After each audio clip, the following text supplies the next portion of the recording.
everyone, and welcome into the State 48 podcast. I'm your host, Lisa Matthews, talking all things AZ, and I literally have the queen of AZ here, a very dear friend of State 48 and of mine, so I'm so excited for today's show. If you've ever, obviously, turned on your television, Channel 12 News for how many years now? Seven. D-backs for 16. Okay, all these years, and you still look 21 years thank old. you. Thank you. Literally. But before we begin, because you're a busy woman, it was hard pinning you down here, but we wanted to drop the mic here to end season 1. So congrats. Thanks for being on the show. I'm excited. Okay, so first things first, let's do a quick little game. Okay. And it's this or that. Uh-oh. Don't think too hard into this. All right. It's not too challenging. Okay. D-backs, day game or night? Oh, day game for sure. Vibes different. Yeah. And then I think, I get more sleep at night. That's really. true. That's the deal. We'll talk about your sleeping patterns because I have concerns for you. Yeah. Okay. Home for the holidays or traveling? Home for Christmas, but traveling for New Year's Eve. Oh, are you going anywhere for New Year's Eve? I'm going to Disneyland. No way. Yeah, I'm going the following week, the 8th. Yes. I'm excited because I've never been to Disneyland during the winter and during so Christmas. beautiful. So they said it's beautiful. Yes. And so I'm excited to go check it out. It's going to be so fun. Yeah, the fake snow is everything for us AZ girls. Beach vacation or, segue, a snowy getaway. Oh, beach vacation, hands down. I love summer. I love the beach. I love hot weather. Mm-hmm. And you just got back from Cancun. So fun. Okay, this I already know this. Tacos or burgers? Trick question. Tacos. I love tacos. Just had some last night. Where'd you go? Oh my gosh, Taco Boys. Okay. It's on Roosevelt, 7th Street in Roosevelt in downtown Phoenix. Yeah, you're so always good. posting your tacos online. Okay.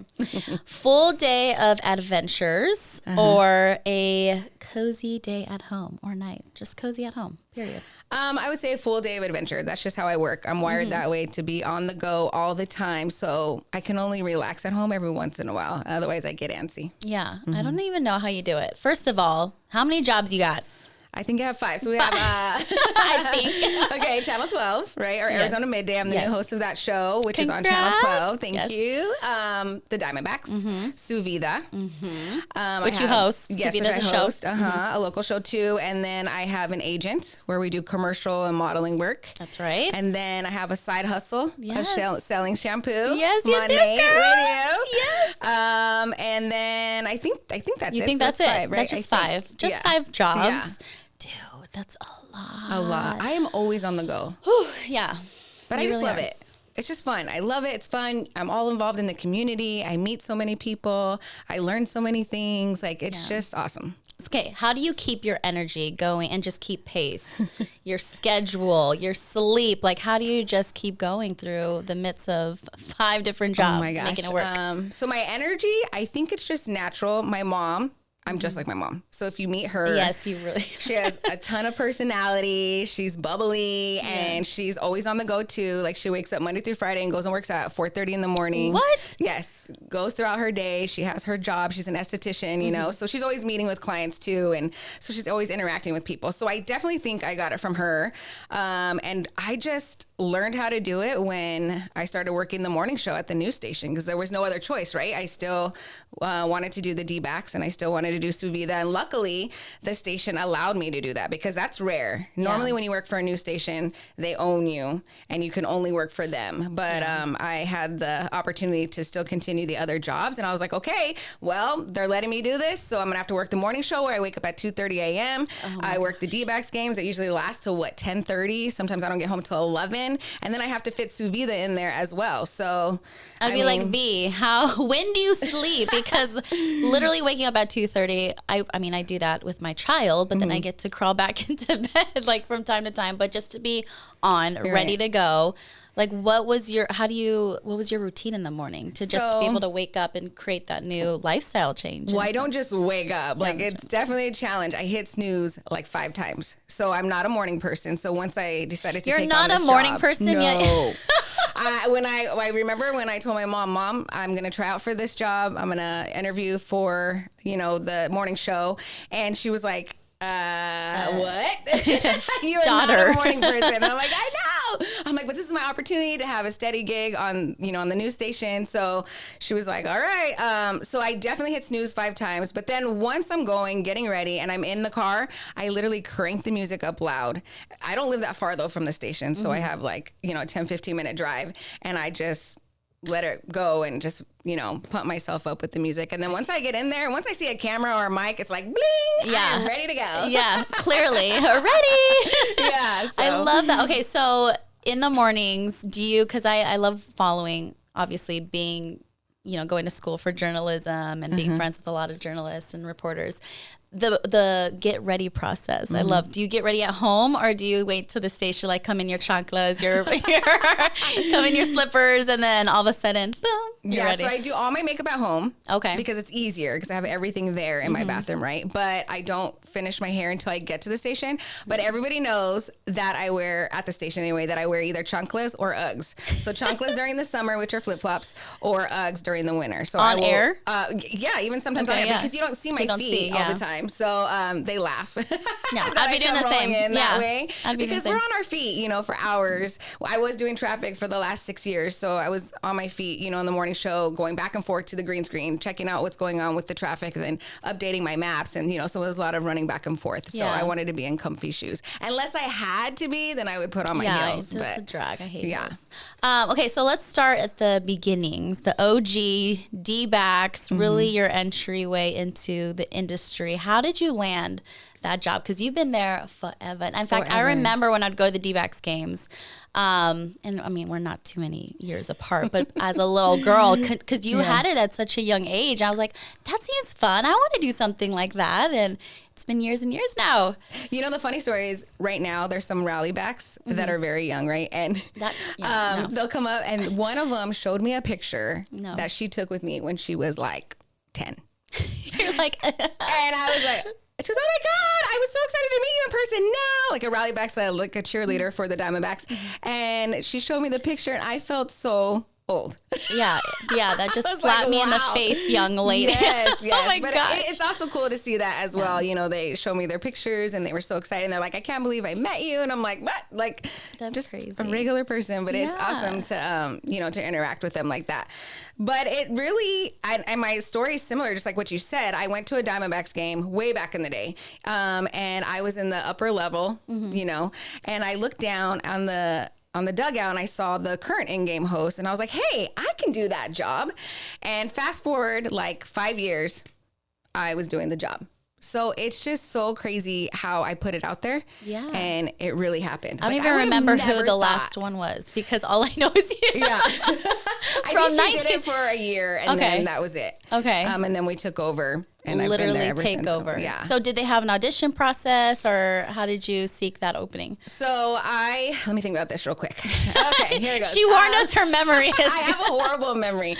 So we're going to have to go through this whole thing. So I actually started with modeling. I have an agent here in town, and I was doing modeling and commercial work and some movies, So what had happened was I was working at a Hispanic advertising agency. That was my first job out of college. I went to Grand Canyon University, and I was working there for about a year. And then my agent reached out to me, and she said, hey, there's this indie film that they want you to shoot, but it's in Sedona, and it's like 2 weeks long. And I'm like, 2 weeks? How am I going to do this indie film in 2 weeks? She's like, I don't know. You got to make a decision. So I don't know what happened. I don't know why I did this, but it was the best decision ever. I decided to quit my job. I quit my job at the advertising agency. I went and did this independent feature film in Sedona for 2 weeks. Wow. And while I was out there, I had no job, right? Yeah. I mean, I got paid a little bit from this job, but nothing to right. I'm like, I'm quitting my job. I'm pursuing acting. Yeah. I don't know what made me do it, but while I was out there, my current boss now, Rob from the Arizona Diamondbacks, reached out to me, and he said, hey, we saw you at a fashion show. There's a lot to this. The Diamondbacks had a fashion show when they changed their uniform color. So they did that in 2007. They went from the purple, to the Sedona red. Yes. So there was a fashion show. I was involved in it, and I walked out on the runway to practice with the players. And mind you, I'm really young, and I'm here with all these baseball players. And I was in big rollers, not all my makeup yet. And they're like, you have to go practice on the runway. And I'm like, what? With all these baseball players? They're like, yeah. So I was like, fine. Went out there, hammed it up. hammed it up, had a great time, playing with them, laughing. And so my boss, Rob, saw me doing that. Okay. And so he reached out to a contact that they have a mutual person that knows me, or there was a mutual person that knows me. And they said, hey, we're trying to get a hold of Vanessa to come in and audition for the Diamondbacks in-game host position. So while I was in Sedona, they reached out. I scheduled an interview, went in there and interviewed for the job. And then I didn't hear back from them for like a month. So I was like, did I not get it? Yeah. So I decided to take a picture wearing a Diamondbacks hat and send it to my boss. And I'm like, this is the perfect fit. That's what you did. Oh my gosh. And after that, he called me back and he's like, you got the job. We were just waiting to get a co-host for you. Wow. So yeah, my co-host, Mike, he ended up starting the same time I did. And we've been the same two hosts for 16 seasons. That's insane. Yeah. I mean, yeah, you guys are a staple. Like you go to the D-backs and you're like, okay, I'm going to see it be on the screen. And it's just like, it feels like home, honestly. You guys do such a great job. It's so crazy how it all worked out. And that's why I'm like, I can't believe I quit my job to go do this. There's always a plan. God has his way of like making it all work out for you. Oh my God. I love that story. I never knew that. All these years, girl. Yeah. That's crazy. Okay. So tons of memories, I'm sure. On the baseball field, just the different teams, the different players. What stands out to you as one of the most memorable for you? Oh my gosh, there obviously are so many moments like you said, but I just always remember my first day hosting. We were out at the pool, and I look up and I just see like every seat filled. Like, we're always sold out on opening day. Yeah. So I just looked up and I said, I can't believe that I'm here hosting this game in front of all these people. This is where I grew up. And it was just such an amazing moment. And I never thought, I get chills thinking about it. I never thought in a million years that I would still be doing it. Yeah. Like I thought they were going to have us do it 2 years and then, go find somebody else. But no. So that first day really sticks with me all the time. And so I have to remember when I do get busy and hectic and I'm like, oh, I got to go to work. Like I think back to that moment. And then once I get on the field, every time I'm on the field, I'm like, oh, I love seeing the fans. Everybody's amazing. Yeah. So. Wow. That's insane. Well, what keeps you there, would you say, beyond just obviously like that feeling? Because I think there's something to be said when you have talent, like the level that you do, the energy that you bring. You could literally do anything, right? You could be national television. You could be doing e-news. Like I could see you anywhere, killing it. You're welcome. But like, what is it about home that keeps you here, keeps you on the local airwaves? And I mean, it's a huge market. There's nothing to be said saying it's a little town over here that's keeping you here. But, it's just that feeling of obviously, like you said, representing Arizona, being home and being able to have those moments at home. It's very much home, born and raised here. My family's still here. My mom, I think I ended up settling down, purchasing a home. And I was like, I'm going to keep this as home, and stay here. It's just, I guess what it really is that I have had all these amazing opportunities here. Some of them, like, how did I even get this job? You know what I mean? It's like, how did this happen? How did I get this opportunity? Like everything literally kind of just fell into place every single time with radio, with a pageant I did, with news, with Suvida, with like the Diamondbacks. And so I just feel like this is where I'm meant to be. This is where I'm meant to be. This is where I'm meant to work for the rest of my life because everything has just fallen in place. And so why would I go against that? Yeah. I definitely wouldn't say it's luck, though, that all these things have fallen in place. I mean, you're very talented. You put that hard work in nonstop, clearly, with 5 jobs. So D-backs. And then how did the news, did you ever think you'd be in a newsroom, like doing the modeling, the acting, the hosting? Did you ever see yourself in the newsroom? How did that kind of come to be? So the news job is kind of funny because that was my original goal. I went to Grand Canyon University and I graduated there many years ago. I was almost going to say the year, but I won't say the year. So when I originally went there, I was going to be a physician's assistant, PA. Oh, okay. And I was doing the classes and stuff, and I was like, I'm not into it. I'm not feeling it. And then I happened to take a public speaking class, and I was like, I started doing it and I felt comfortable and I was like, I want to transition and I want to be an anchor or a reporter. So I went home and talked to my parents. It's the craziest thing that people always laugh at this story because I'm an only child. So I have, both my parents and they gave me the okay to be the physician's assistant. But when I transitioned, oh my gosh, I had to get permission. It was like a whole thing. No way. Yeah, I was like, Mom, can I change my degree to communications? And they were like, no. This is what you chose to do. You're going to do this job, so it took a little bit of a fight to get what I want to do in my life. Right. Yeah. It's not funny. No, I'm like, but that's, I think, part of being an only child. Yeah. My parents are so, in control of everything. So finally, when they said, okay, we'll let you switch, I switched all my classes, my courses, and I made the dean's list every semester. I just started thriving and shining, and I knew this is what I wanted to do. And so normally you have to start off in a small market, literally making like $15,000 a year. Eating ramen noodle. Yes. So I guess once I graduated, that's why I said I started at a Hispanic advertising agency because I was kind of scared to go down that route and to like leave my family and go to a small market. So I ended up working at the advertising agency, got the opportunity with the D-backs. While I was doing the D-backs, there was an opportunity to work at a news station, but in Yuma, which is at least still in Arizona, right? Yeah. So not too far. And I was about to sign a contract for a 3-year deal over there when I was approached by a radio station. And they said, we're looking for a new co-host for the morning show. I was like, oh, okay. So I went and interviewed with them. And they were like, what do you think about sales too? We think you'd be good for the sales team as well. And I'm like, nah, I don't want to do sales. Like, that is not what I went to school for. This isn't what I want to do. So they were like, okay, well, we're not too sure you're a good fit for the morning show. So we'll get back to you. I'm like, so it'd be like a duo, like on air / sales. No, they were like, if we don't think you're a good fit for the morning show, then we'll just have you do the sales side of it. Yeah. And I was like, that's not what I want to do. Yeah. So, but I kind of think it was like just a trick or just to get a feel for like how I would be or my personality. I don't know. Because the next day they reached out and they're like, we want you for the morning show. Okay. So I had to call my agent at the time for news and tell him, hey, I'm not going to go to Yuma. Yeah. Not happening. Yeah. So I decided no on Yuma and I moved forward with the radio station and it was amazing because then I had the opportunity to buy a house. So I bought a house here in Arizona. So my story is so crazy. Like it just all keeps going, right? So, how long were you at the radio station for? Oh my gosh. We're gonna have to get to that one too. I think I lasted with them for 2 years, and then they let me go. Oh, dun, dun, dun. Yes. Pretty much that was like a big blow because I've never been fired before, and they were like, "Hey, our ratings aren't coming in that well. We're going to start transitioning." I was the first one to go. Eventually, everybody from the morning show got let go, and then they started over. But that's the world of radio. It really is. Or just television. Yes. And they do the, the ratings for the news and how much is do you appear to be likable? It's like you're literally on your TV screen. Like, how much do you know that person? Yeah. But it's all part of the industry. It is. And so the hard part of it all. You learn to have thick skin, in this business.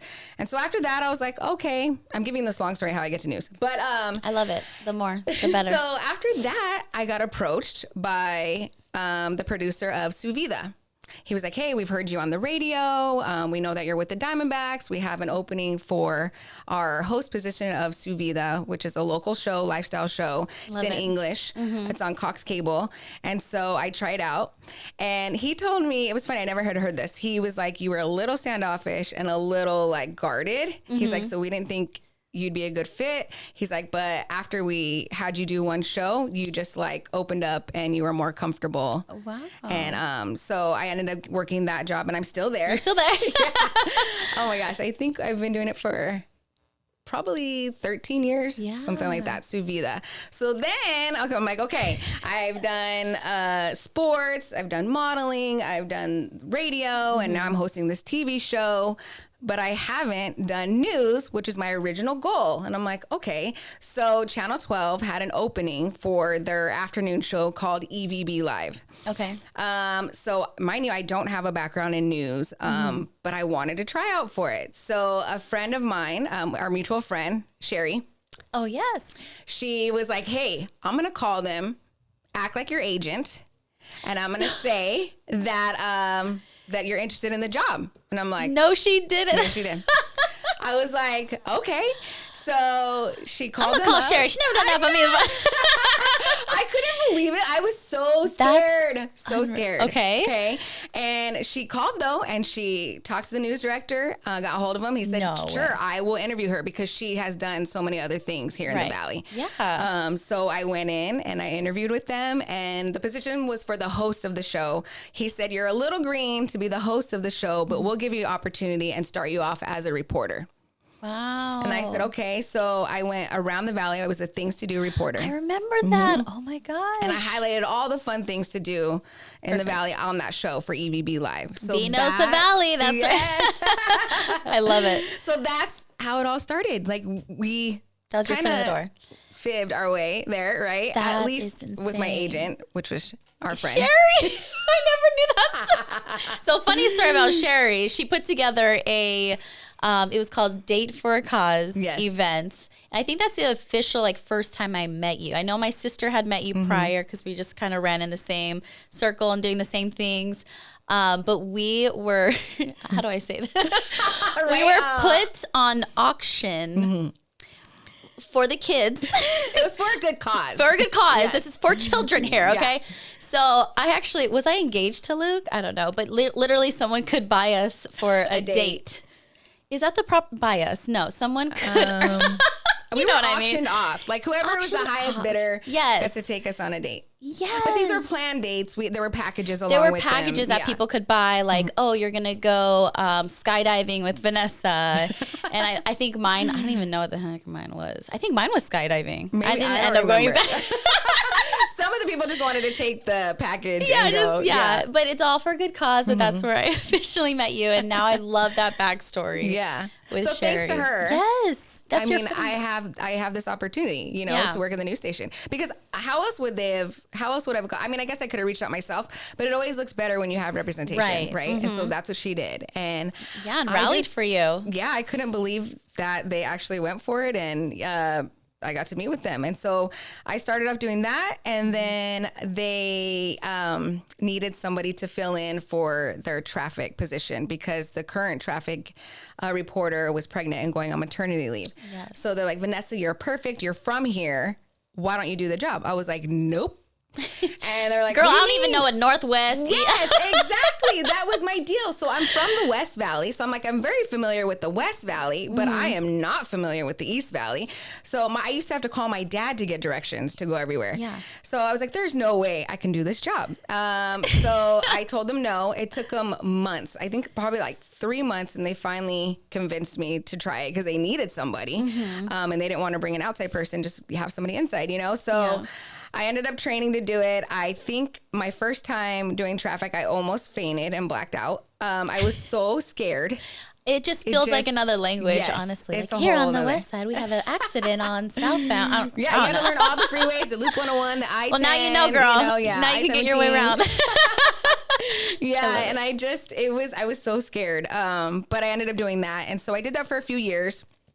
And then they always switch news directors and people in the biz, right? So we had a different news director, and she decided that I wasn't a good fit at that time during her position there, or her time there. So they didn't let me go, but I just stopped I wasn't scheduled anymore. So I was like, okay, this is weird. So I probably didn't work for a good 6 months or so with them. And then she ended up leaving. Another news director came in, and the producers that I was working with the first time around, they were like, we want Vanessa back. Let's bring her back. So they talked to him. I went back in there, ended up kind of interviewing again, and auditioning again for traffic. And so they were like, okay, we'll let you come back, but you have to do traffic full time. I was like, ooh, because that's the crazy hours and, and I'm more bubbly. And sometimes it was intense, right? You're talking about deadly crashes and things that affect people's lives that forever, and so sometimes it was a little challenging, but I agreed to do it, and that's how I ended up at the news station. Okay, so you missed an important step, which was the CW6 gig that you had that actually then led to don't forget the steps here, girl. So, but what is really telling is that I feel like when you see opportunity, you just take it, right? That's been the instance in like, I've never done traffic. Oh, well, I'm going to do it. I've never done XYZ. Oh, well, I'm going to do it. And I think that is just the trend here and all the moves that you've made career-wise, right? Yeah, and I think when I look back at everything, I'm like, God definitely blessed me with this talent. So why would I waste it? And why would I not move forward with the gift that he gave me? Yeah. You know?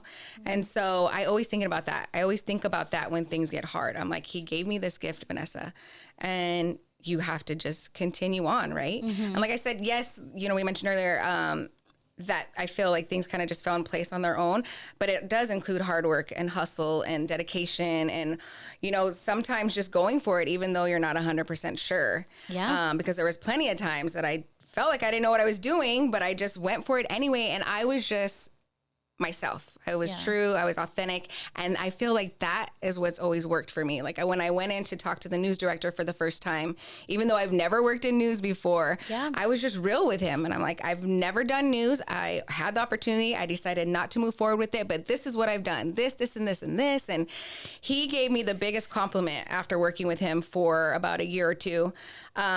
He said, Vanessa, I want to tell you this, that you are the same person inside the news studio that you are outside. Like you are you. Like when people meet you outside and they come in here, you're just the same person. And that was a huge compliment. I love that. Yeah. So how do you feel like you stayed true to you then in all these different instances where you're playing, you know, you have different roles, you have different hats that you put on, now you're producing as well. How do you feel like you just stayed true to you in all those moments? I think I owe it to my parents, right? Growing up as an only child, they were very strict, very on me, but we were very close. And, you know, there were a lot of times that I felt I was very weak or like a little sissy.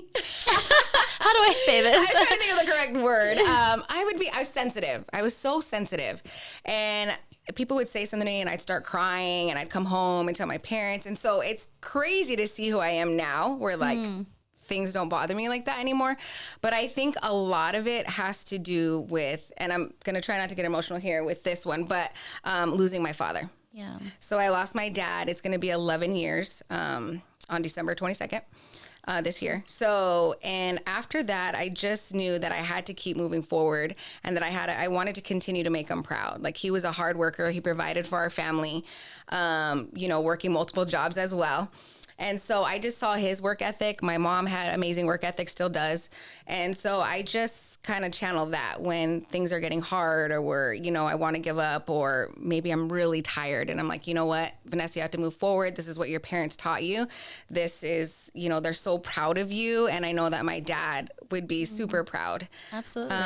Of everything that I've accomplished. And sometimes I wish, you know, obviously they say, you know, he could see me but if I could talk to him and be like, oh my gosh, Dad, I can't believe I got this news job. I can't believe I got this. And now I'm the host of Arizona Midday. Like, it's just, you know, and I think it's just that drive comes from making him proud and continuing to work hard for him. Yeah, and you're continuing his legacy as well with his foundation that you put together. Every year you do something special for him. So can you tell us more about that? Yeah, so we put on this fundraiser every year. It's called Breathe to Believe. And it's the Frank Ramirez Breathe to Believe fundraiser. And so as soon as he passed, I was like, I don't want to be super sad and I don't want to cry and I didn't want to get, you know, go into depression mode. Yeah. Because it's not my character and I just didn't want that to happen. And that can happen. I mean, I lost one of the most important people in my life, you know, and it's forever life changing. I'm not the same person. And you're changed, you know, forever. And so I didn't want to get sad. And so I decided that I would put together this fundraiser around his birthday to celebrate his birthday and that we would give back to the community. And so I just put that energy towards that. And it really, I think, just made me feel better, you know, to give back and to do it in his name, to continue our name, the Ramirez name, you know. And so I've been doing it ever since. And so it started off small with just my family. We did a walk from a parking lot in Central Phoenix to Fair Trade Cafe. My friend owns that cafe on Central and Roosevelt. And it was just family. We raised money. It was only a little bit at the time. And then I donated it to a cancer organization. And then I was like, I can't stop. So I continued. And so now I believe we're in our 12th year, because actually we did do a little fundraiser before he passed, but that was just immediate family. So I included that year. And we continued it on. And we've raised over $100,000. Wow. And it just gets bigger and better every year. Luis Gonzalez has been a part of it. Yes. You know, I've had a lot of people within the community come out and support. And so it just makes me happy, and it makes my heart full to see all these people come together in my dad's memory, but we're also helping the community, the cancer community. So all the money, 100% of the proceeds go to a variety of cancer organizations. Yeah, and I think that's amazing too, because it's grown so much because your platform too has grown. Yeah. And so you talk about being homegrown here in the Valley, wanting to stay here. That support is given back to you, right, in that way, because now it's honoring your dad. And it just passed recently, right? Because I couldn't go to it. I remember. That was another cancer thing that I did. Okay. The other one, so usually we do it in January, around his birthday. But the Super Bowl is here this year. Yes, a little. So we're going to do it the weekend before the Super Bowl. Okay. Because there's like a whole bunch of other events going on in January and leading up. And so we figured the best weekend to do it is February 5th. Okay. So we're going to, and I'm still in the works of putting everything together. But you'll see it on my social media page once it happens. Yeah. You know, because my schedule is so busy. It's hard to start planning months in advance to do this, which I should. But somehow it always comes together. I have a great team to back me up. I'm like, girl, you need an assistant or something going on over here. And the crazy thing is, I barely put things in my calendar. Like a lot of it, I just have stored in my head. Okay, I have this to do, this appointment. You got to go here. No, I can't live like that. For someone who says they have a bad memory like you shouldn't be writing things down. Is it a short-term memory? I remember this stuff right now. But okay, but everything else is stored in here. You got to like cut open my brain and be like, my friends would be like, hey, do you remember we did this? And I'm like, yeah. No, I don't. When did we do this? Remember we celebrated your birthday this year doing that? I'm like,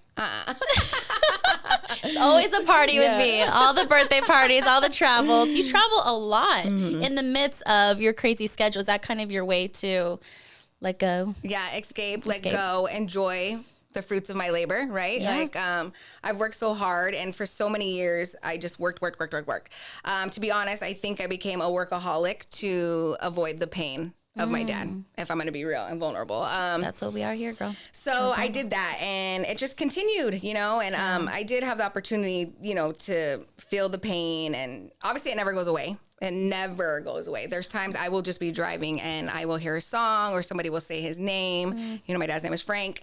And whenever I hear Frank around, I'm like, he's saying hi, you know, or so there's certain things that I definitely feel that, but I became a workaholic because of that. And did you have a moment where you're like, okay, Vanessa, like you see yourself overworking to then numb the pain in a sense? Yeah, I noticed I was doing that after a while. It was a few years. And so I just talked to myself and I was like, hey, you got to like live your life too. You have to live your life. You have to enjoy what you're doing. Enjoy what you're doing. Enjoy your time, the work that you've put in there. So that's when I think I started just taking vacations. And I was like, for New Year's, I'm going to go out of town every year because I'm starting somewhere new, you know, in Mexico or I'm in LA, just somewhere, you know, so start the year off that way and it'll continue that way. Yeah. And so far it's worked. That's amazing. Yeah. Wait, where did you say you're going for New Year's this year? Well, I'm going to Disneyland. That's right. Okay. Yeah, Disneyland. Yeah. Disneyland. Start the new year. The magical place, right? Yes. To start the new year. So I just, vacations just, and my dad was a huge traveler too. He loved like exploring and doing things like that, where my mom is very like, no, we can't do anything, I'm scared. So it's been a lot of, okay, Ma, you gotta let me live. You gotta let me live. I'm almost like, how old? I'm a I think it's adult. like Mexican mothers, to be real, if we're gonna go down this route. Yeah. Oh my gosh. Latina moms are, I'm gonna be that. I already know in some way, shape, or form, but like, Mom, I'm 32. 33. I've had 3 kids. Okay. One of those 30-somethings. But, you know, you're like, Mom, like, I've been here, there, done this. Like, loosen up a little bit. No, I know. It's the same. It's the same. I go through the same struggles. It's That's so crazy. funny. Even to, like, my house. My mom's like, you need to fold your towels this way. And I'm like, girl, who paying the mortgage here? yes, exactly. I'm like, Ma, like, this is my house. That's so cute. And when my dad was around when I purchased my first home, so he would tell her, this is her house, not your house. So let her do it her way so she can grow and become an adult, you know? And she's like, I don't know. And she should do it this way. Well, you're the only, like you said, only child. So they just a little extra love for you, all the love, which is to be so proud of you now, the host of Midday, your own show, your whole own show, producing as well. So what has that transition been like for you in kind of making this show become you, like putting your stamp on it? Well, actually getting this position of becoming the host and the co-EP of Arizona Midday is part of me slowing down, right? Because I've been working so hard all these years, and the morning show, literally, like, I would get 4 hours of sleep. Yeah. And it's not good for your health, you know? And how can I even have like a personal life? I'm not going to get too much in that, but like, how can I have a personal life if I am just on the go all the time and I only get 4 hours of sleep, you know? So, this came at the perfect time. I was thinking about it. I was telling my, coworkers in the morning show, like, I really need to slow down and I really need to focus on Vanessa. And, I got word that the host was leaving, and I was like, no way. This is the crazy thing about speaking it into existence. Like I did for the Diamondbacks many years ago. So everybody always has that question. I'm sure you get it too. So what's next? Now that you've done this, what's next? Yes. Yeah. So I always get that question. And so I would tell people, you know what? If I had the opportunity, I would be the host for Arizona Midday, because it's a fun lifestyle show. I get to stay at the station that I'm at. It would be amazing. But the other host, she had been there for 16 years. So I was like, she's not going anywhere. Yeah. It's a great job, right? So literally the night before I got the word of the opening, I was talking to a friend. And so we were talking about my job and everything. And I was like, man, if I could just do Arizona Midday, that'd be perfect. And then, I was like, you would be great for the job. It's so fun. And you have that personality, and, it's more lighthearted, than traffic and news. And I was like, yeah. So I go to work the next day and they're like, the position is open. And I'm like, no. That is insane. Freaking out. I was like, you've got to be kidding me. Like, I was just talking about this at dinner last night. And then the position was open. So I reached out to my GM, and, it's like how things fall in place. So normally in the news world, like I said, they won't let anybody transition from news to the lifestyle show. They're two separate deals at the news station. Sorry, a scam is calling me. Scam likely. So when I, went to her, talked to her about it, she's like, well, we normally don't do this. There's rules to it. But you have been very involved in the community. You were doing traffic, so it's a little lighter than like hard news. So she had to go have a meeting with her higher ups. And I guess they gave me the green light, and I was able to transition over.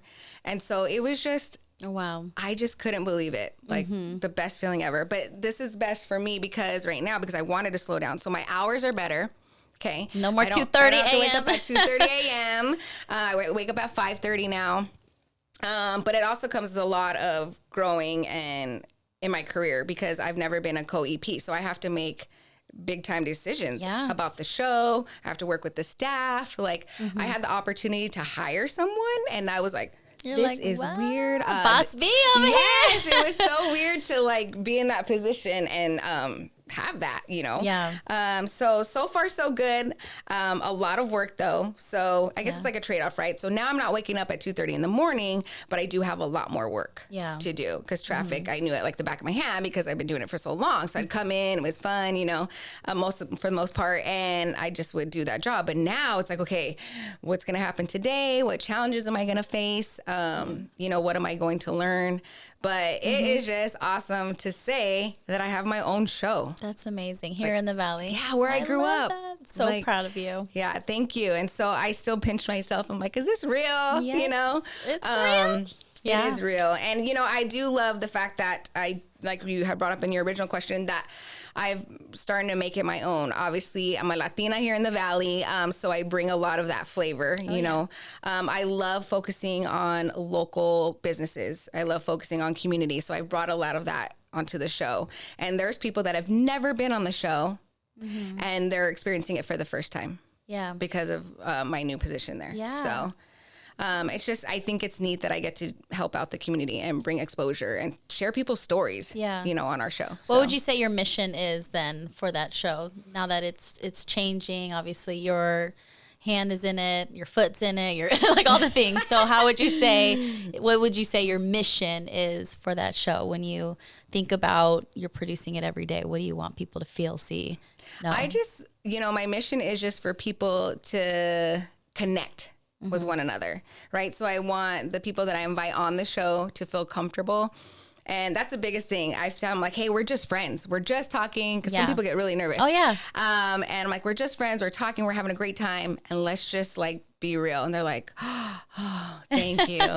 So the thing is, I appreciate the fact that I get so much so many positive feedbacks, so much positive feedback. People are like, she made me feel so good. Yeah. She made me feel comfortable. She made me feel good. She made me feel like everything was okay. Mm-hmm. And so I love that. Like, to make these people that I'm working with feel so good at what they're doing, or, so they can share their story and not feel nervous about it, has been pretty awesome. Yeah. But the mission is just to get everybody to connect. I want people to come on, share their story. Let's be real. Let's be authentic. And let's just let people know who you are or what you're doing here in the community. And let's help get you some extra support, whether it's like a community event, a fundraiser, people coming out, somebody coming out to a local restaurant and trying out their food, to businesses in the Valley that just sharing what they do, that some people may not even be aware of that they're here in the Valley doing that. Yeah, absolutely. Mm-hmm. What do you think now, looking back, right? Full circle here, or backtrack.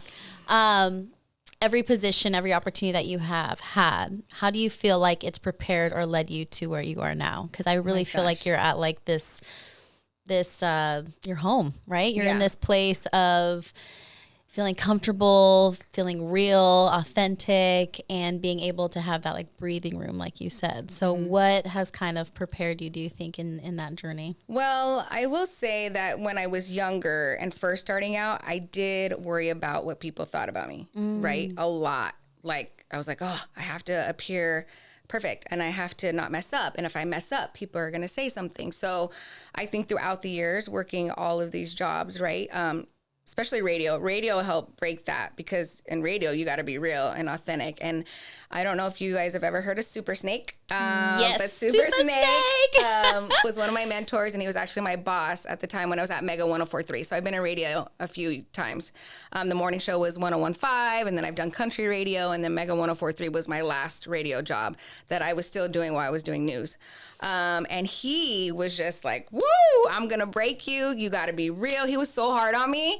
And there were times I cried even. And, but when I look back at it now, I'm like, he was just trying to make me the best version of who I am. Wow. And so, if he's watching this, thank you, Super Snake. For making me cry. For helping me out. And I just think the journey prepared me to be real and authentic all the way through. So now on my show, like, it's me. It's me that I'm the one planning the segments, so it kind of goes in with who I am, right? The things that I'm choosing to be on the show. I just can share positive things on the show. I can just be me, and I'm not worried as much about what people think. Mm-hmm. Like, I am what I am. I've worked very hard to get where I'm at, and, and this is my life. And I've had some very difficult challenges that have changed me forever. I'm not married. I don't have kids, and I'm older, and I know I get a lot of that. Like, before, it'd be like, oh, when are you going to get married? When are you going to have kids? Oh my gosh, the worst questions ever asked. And I'm like, but what about my amazing career? Yeah. So I've just given a lot to work, and I think now it's prepared me where I can slow down. I can be real, and I can work on maybe preparing that family and settling down a little bit. This new chapter. Mm-hmm. And then throw into the mix that fifth job of yours, starting to slang some shampoo and entrepreneurship, which aligns with obviously what we do here at State 48, why we have this podcast, just highlighting people like you, movers, shakers here in the Valley, doing good in the community. But that is such a new, obviously, role to be in for you, myself included. But how has that helped just shape your, your dreams for doing more, wanting more, and just, kind of like not worrying about what other people think, right? Because it's such a different position to be in. That is true. When I thought about, I was approached about doing the shampoo side hustle for a little while by you, your sister. We're like, you'd be perfect for it. Yeah. And I was like, nah, like I just wasn't ready for it. Yeah. But when I decided to move forward with it through Erica, which is a girlfriend that I grew up with forever, we started at our VSU, my very first job out of college. That's how long we've been friends. So I was like, I'll support her. She's my girl. We grew up together, So, but when I thought about it, I was like, I've been working so hard for many years, right? Obviously, D-backs, all the jobs. And so I'm like, when it comes to settling down and maybe having a family, there's going to be a time that I can't work all those jobs, and I'm going to need something more flexible, and I'm going to need something that works with my time, but still keeps me busy, still keeps me involved, still is helping other people, right? So that's why I decided to move forward, because I was like, eventually I'm going to slow down, and when I slow down, I want to still be involved in something, in a business, right? And obviously I will still do the midday show as long as I can, and the D-backs is going to have to come to an end eventually, right? I've been there for 16 years. But this was just something else that I could do while I have some downtime, either raising a family or starting a family, And so I love the community aspect that we have. Like, obviously, I think I've come to find out I love community. Yeah, like, you love people. I love people and interacting. And this has really, we have a group of women that come together, and men in our group, and we're just inspiring each other, and we're lifting each other up, and it's just really awesome. I feel like it was made for you. Travel. She now earned her second trip to Vegas, like all the things. It's so great to see you flourish in another avenue, in another way too. And that's like, like you say, when opportunity comes and you kind of, no one has idea like of, am I going to be successful in this? Like, but just going for it in all these avenues that you've made happen. You've truly made happen in your life, and just, hey, I'm going to try out for this. Okay, I'm going to do this. And that's just the beauty of it. And just I think it takes a lot of courage too. And that little girl that was worried about what people think, like now you're doing you, and I love it. Isn't that crazy? It is. So the one thing when people ask me, what do you tell people? I'm like, you never know until you try. So just go out there. Go out there and try it. Go out and try that audition. Go out and try for that interview. Go out and try to ask that person out. Whatever it is, right? Because if you don't ever do it, you're never going to know. And then you always have that what if. What ifs. Yeah. What if? Oh, what if I did that? Well, what's the craziest thing that you've done or booked, or something that's like outrageous that you've said yes to, and they're like, oh my God, I can't believe I did that. We were talking about this before the podcast. And you're like, I didn't even know this. Yes. I was in a reality show. It was called Love in the Wild 2. It was the second season. It was on NBC. Jenny McCarthy was the host, and I just tried out for it. It was crazy. I didn't think that I was going to make it on the show. One of my girlfriends reached out. She's like, hey, there's this reality show coming out. You should try out for it. I think you'd be perfect. And I'm like, okay. So I taped an audition tape, sent it off to them. I got a call back, and they're like, we need to do a Skype interview. Skype. Say what? What is your AOL Instant Messenger? So I did a Skype interview with them, and then I made it past that round, and they're like, we're flying you out to LA to meet us. And I flew out there with a ton of other people that they wanted, that were possible contestants on the reality show.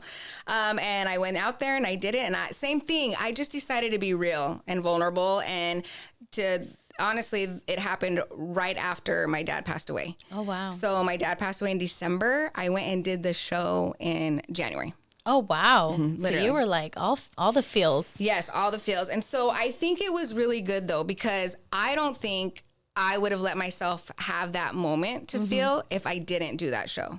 Because they took away everything. They took your phone, any computers. You were cut off from the world. Yeah. So even my mom, and that was a huge thing. And they did give me, some time to talk to her, just to tell her that I was okay. Because you're in the wild. Yes, Where in the wild? Republic. Oh, God.